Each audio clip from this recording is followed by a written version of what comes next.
Say hello to the bad guy, Scott Hall, and I've got a scoop for you. And we all know there's a lot of podcasts out there, and I encourage you to check out this one. It's called Going In Raw. You heard it here first. Going In Raw. Hey, friendo, Steve here. And Larson. And welcome back to Going In Raw News Brief. Hey, man, hit that like button. It really helps the show. Let's try to get this one to 700 likes today. That's like a 100 like increase from yesterday. That's way too many likes. That's setting a high bar. You're looking to achieve some goals. I like that. Let's be ambitious. That's good. Why good not? way. Good way to kick off the day. Hey, when are you gonna watch that New Jack show, man? I told you before we started. Tomorrow at the latest. I know, but I like acting like we haven't talked before the cameras roll. Oh, okay. Okay. Yeah, it's man, it's something else. I like this one better than the Benoit one, to be honest with you. New Jack is something else, dude. Anyways, one thing he's not going to have to worry about is being released from the WWE, unlike some other wrestlers, Larson. Apparently there's some word maybe that might be happening. We're living in some uncertain times here, Steve, and there are some within WWE who are feeling less than certain about their status with the company, if WrestlingNews.co is to be believed, because they are reporting, quote, there is some concern among a few wrestlers in WWE about releases that could be coming when things get back to normal. Why, you may ask? Well, as the site puts it, quote, WWE will be taking a big hit this WrestleMania weekend as they will not be seeing revenue for ticket sales or merchandise sold, and they're losing out on the revenue that would be generated from SmackDown, Raw, NXT TakeOver, and the Hall of Fame ceremony. People in the company have talked about how the company is unlikely to hit revenue projections this year, and there will be pressure to cut back on costs. WrestlingNews.co says a source told them, quote, I think guys know they can't depend on AEW as their safety net because they are going through their issues with canceled shows. This will be tough for a lot of guys and for a lot of people in the wrestling business overall. I mean, there are those in the WWE, like the Revival, who wanted out, even in the face of offering of getting big money contracts, and but they, you know, they're saying, hey, we feel like we can be used a lot more. We want to hone our craft.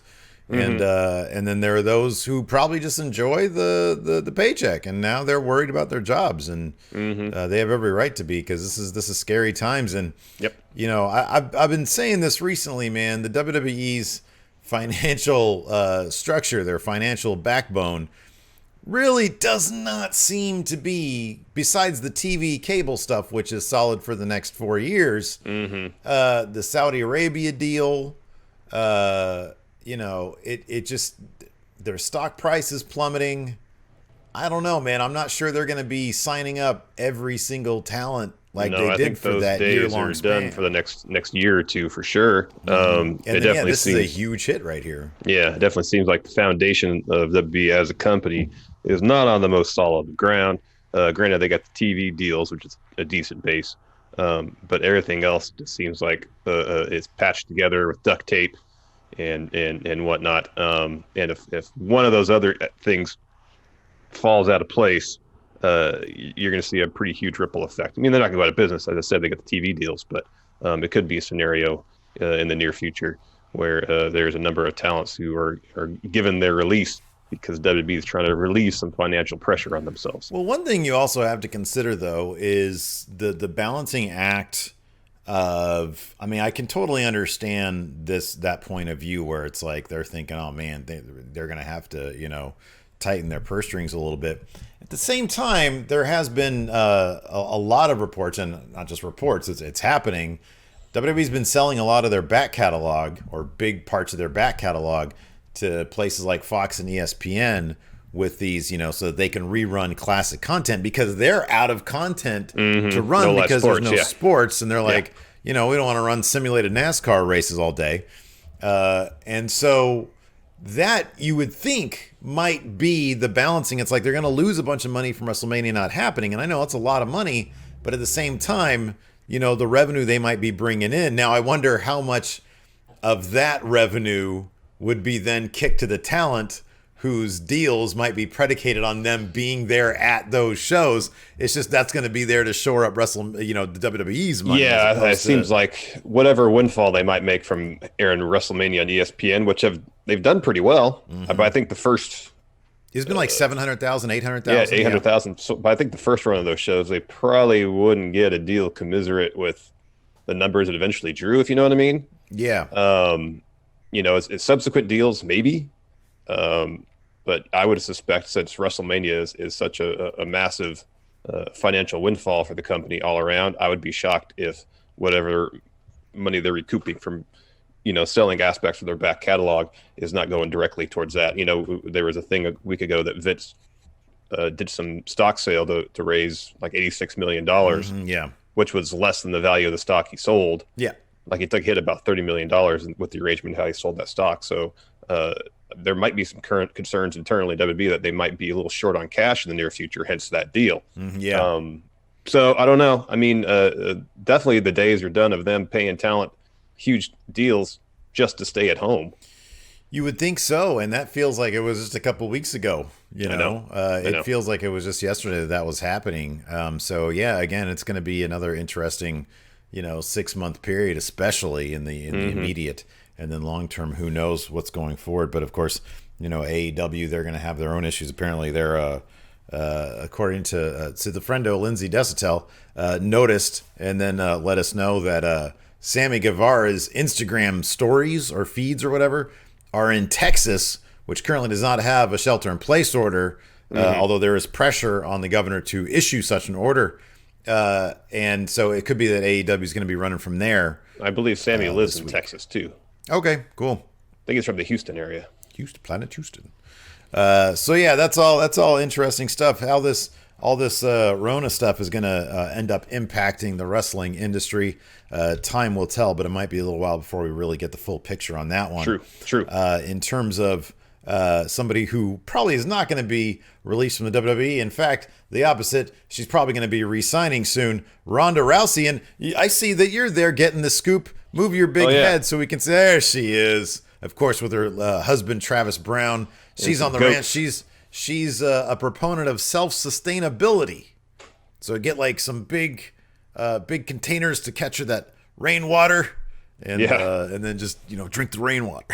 Well, and there's goats. So you can drink goat milk. You can drink goat milk. You put it on your cereal. Put it in your coffee. And you don't have to be a millionaire or billionaire to self-sustain. Anyways, in her most recent fan Q&A YouTube video, former Raw Women's Champion Ronda Rousey. I kind of miss Ronda, I'll be honest with you. I thought she was a big name. I thought she did pretty good in the pro wrestling industry. She did. She was asked when she would return to the WWE, and she replied, soon. Tom Colohue also had some additional details about a potential WWE return for the baddest woman on the planet. These transcripts are via Sportskeeda. He said this. Was this on his YouTube video that we watched the other day? Yeah. Okay, that's what I figured. He said, this could also have some bearing on some roster changes. We look at Ronda Rousey, who is a possibility to return soon. She is potentially approaching what would have been the end of her 3-year contract that WWE initially announced she had. But I can also say with confidence that contract negotiations are ongoing for a brand new contract that would essentially start around the time of this year's WrestleMania. So whether that would still sort of be depending on what they're going to do after Mania, like is she going to show up at an empty Raw after Mania? I would say no, probably not. Probably not. They're going to already wait filmed for her that return. anyways. Yeah, they're going to hold off on her return until there's people in the arena. There's actually people there. Because as we saw with the Raw ratings yesterday, there's not a whole lot of interest right now in WWE's televised product. So you want to, whenever you can start running shows in front of an audience again, you would do whatever you can to generate as much buzz as you possibly can. Yeah. And if you have any surprises in store, any huge names you want to bring out, you wait. Yeah. You wait. Yeah. You wait until you're live in front of an audience.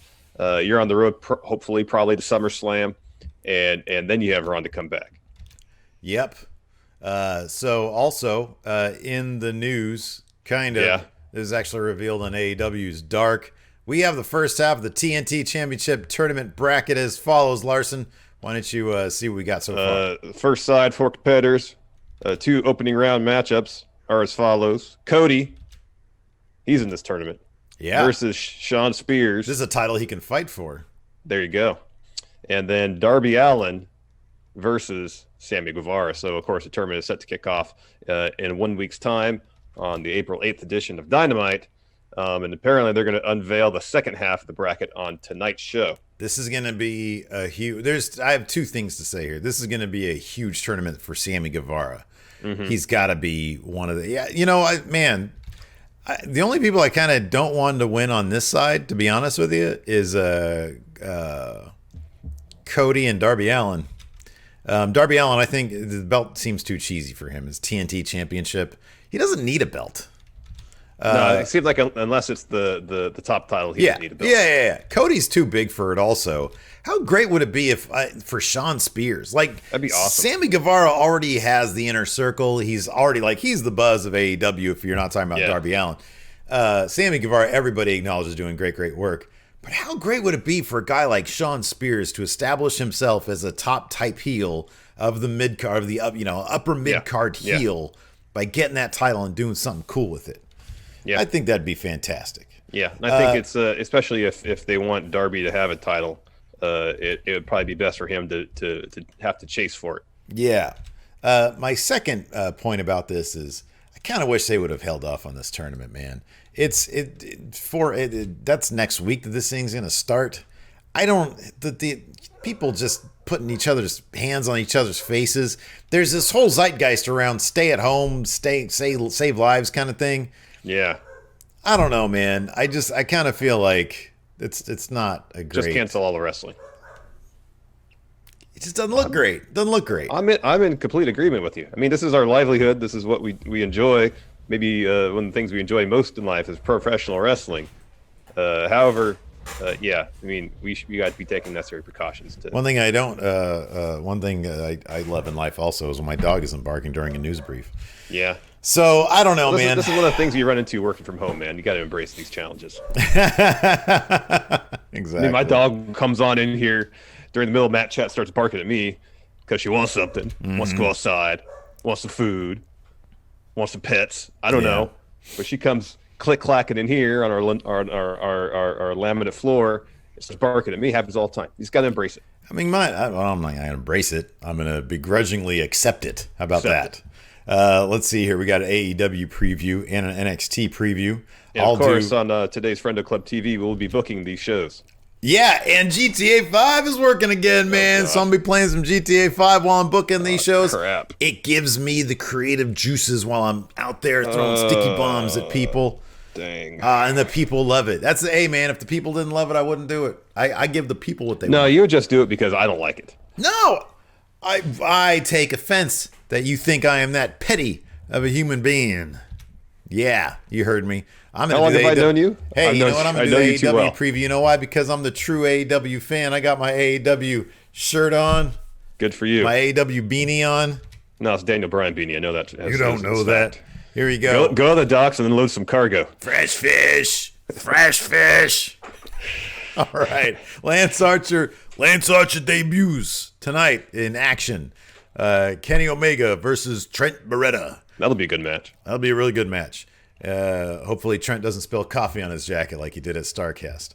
I know. And then we got Cody and Darby Allin together against Sean Spears and Sami Guevara. And that's obviously the first bracket right there. Or the first two. That side of the bracket. Yep. What's going on in NXT? We got Keith Lee defending the North American title against Dominik Dijakovic and Damian Priest. Will it be an Arby's night for Dominik Dijakovic? Probably not. Next, second chance gauntlet match. Determine the final entrant and number one contender ladders match for the NXT Women's Championship. And then finally, the Velveteen Dream takes on Bob Fish in singles action. So it's going to be Velveteen Dream, Dakota Kai, and Keith Lee all pulling in wins tonight. Correct. All right. And then on the other side, probably Sean Spears and Sami Guevara. I would think so. Kenny. And Lance Archer. Sure. But the only one, who is Lance Archer going to fight? QT Marshall? It should be QT. Everybody is correct. Has said, hey, yeah, it's Marshall, not Marshall. On TV, they say Marshall. I think somebody even corrected it on TV, didn't they? No, I don't remember that. Like a couple people apparently on podcasts and stuff has said, no, it's Marshall. Okay. It's either him or who was the jobber that took on Hager last week? Ooh, that's a deep cut AEW trivia for you. Man, I mean, I can just look at my notes. Don't worry about it. It's not going to be him. It'll be QT Marshall. Anyways, thanks everybody for tuning in. We appreciate it. Or it'll be like Trent or Chuck or something like that. That'd be a bad night for the best friends, though. Yeah, they're not going to feed Chuck to Lance Archer. Probably not. But Lance is coming after the Nightmare family, so maybe it'll be QT. It's going to be QT. Yeah, it's QT. It's going to be QT. All right, we solved it. It's got to be QT. It's got to be QT. Anyways, thanks everybody for tuning in. We definitely appreciate it. Of course, Mania Saturday and Sunday, we're going to be doing our live streams then. And then we got a big sale going on right now to celebrate WrestleMania over at friendomerch.com and friendomarket.com. Both our merch shops. Use the promo code MANIA for a 20% discount. And that's good stuff. Thanks for watching. Until next time, we'll talk to you later. Goodbye.